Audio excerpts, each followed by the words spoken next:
Imagine biting into a bar of chocolate today. Rich, sweet, and creamy, melting instantly on your tongue. Now, what if I told you that for most of history, chocolate was nothing like this? In fact, the world's most beloved treat was once a bitter, frothy drink of ancient civilizations, reserved for royal courts, sacred rituals, and even used as money. The story of chocolate is not just about food, it's about conquest, culture, and the transformation of something ordinary into a global obsession. Today, we're going to trace this incredible journey, from the rainforests of the Mayans and Aztecs all the way to the shiny candy aisles of modern America. Chocolate, loved by children and adults alike, has a history stretching back more than 3,500 years. Its story begins around 1500 BC in Mesoamerica, a region that covers much of present-day Mexico. Historians believe that the earliest people to discover and use cacao were the Olmecs, one of the oldest civilizations of Mesoamerica. To them, the cacao fruit was more than food. They prepared a special drink from it that was used during religious ceremonies and believed to have healing properties. It was sacred, mysterious, and even magical. From the Olmecs, this tradition passed to the Maya civilization, and here chocolate really started becoming legendary. To the Maya, cacao wasn't just food, it was divine. They called it the food of the gods. The Mayans developed a method of drying cacao seeds under the sun, roasting them, grinding them into paste, and then mixing the paste with water to create a foamy, bitter beverage. To cut the bitterness, they sometimes added honey. To make it fiery, they tossed in chili peppers. Imagine drinking a spicy, hot, bittersweet chocolate. Not exactly like the candy bar in your pantry, right? But the Mayans loved it. It was everywhere. In daily meals, in big festivals, in weddings, even in religious rituals. They named it Xocolotl, meaning bitter water. And yes, our modern word chocolate is directly descended from that ancient name. When the Aztecs rose to power after the Mayans, they embraced cacao, but gave it even deeper cultural importance. The Aztecs believed cacao was a direct gift from the gods, a sacred plant meant to give humans energy, strength, and wisdom. Here's the crazy part. Cacao beans were so valuable in Aztec society that they were literally used as money. Imagine walking into a market and paying for groceries with chocolate beans instead of dollar bills. A single turkey cost about 200 cacao beans.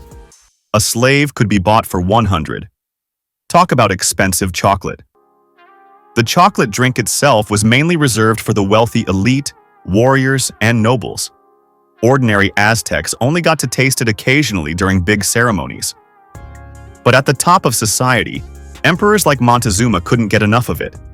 Historical records say Montezuma would drink dozens of cups a day, convinced it gave him power and stamina, especially before going into battle. So at this stage, chocolate wasn't a sweet dessert.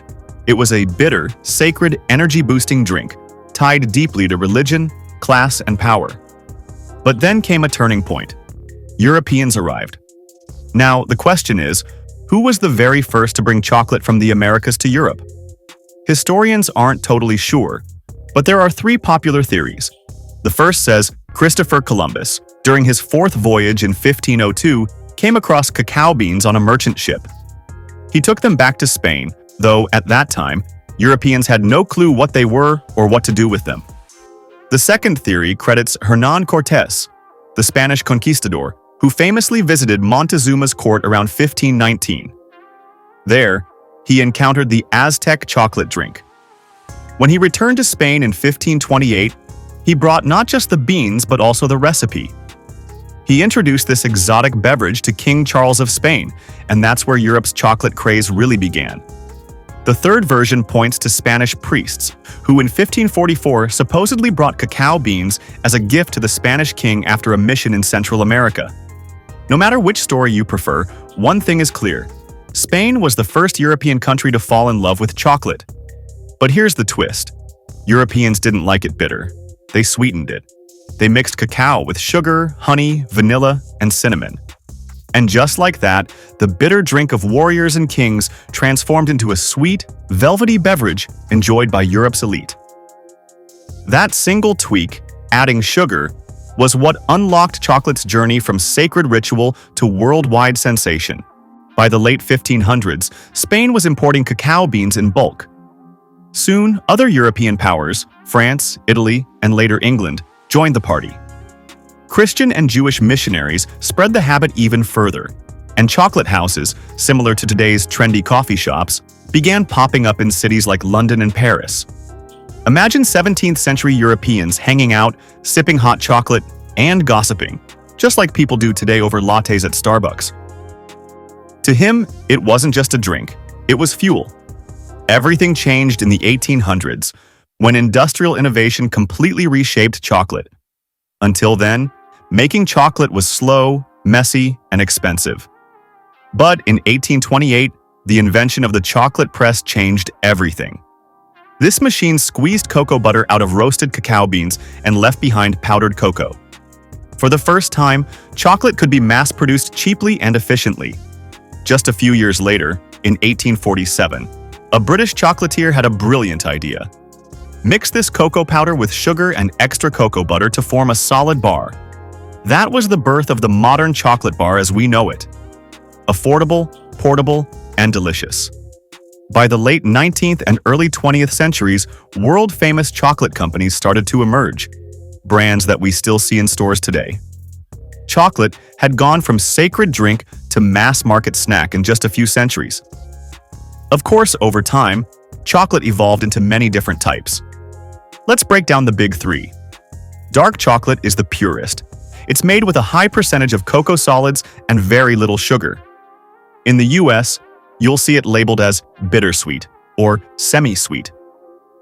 It's often considered the healthier choice, linked to heart health and even brain function. Plus, it's a favorite of foodies who want that rich, intense cocoa flavor.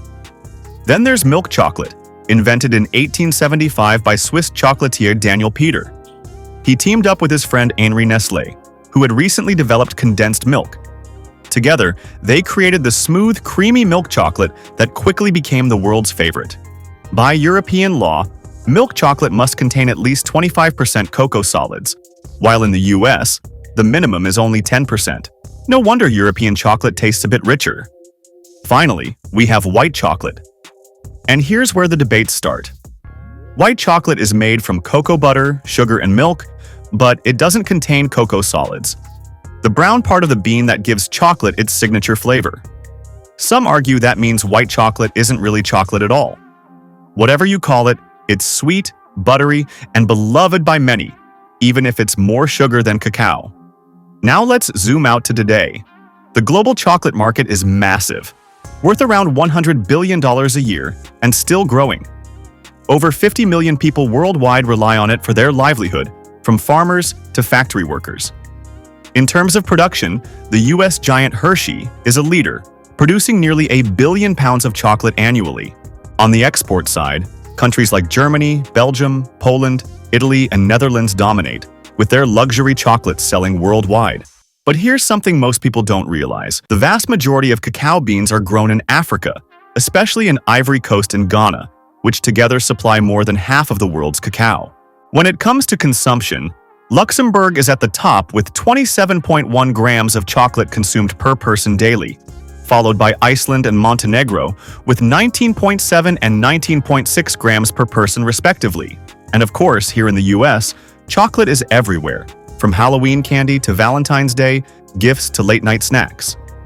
So, the next time you unwrap a chocolate bar, remember, you're not just tasting sugar and cocoa, you're tasting thousands of years of history, the wisdom of Mayan farmers, the rituals of Aztec kings, the voyages of European explorers, and the innovations of modern industry.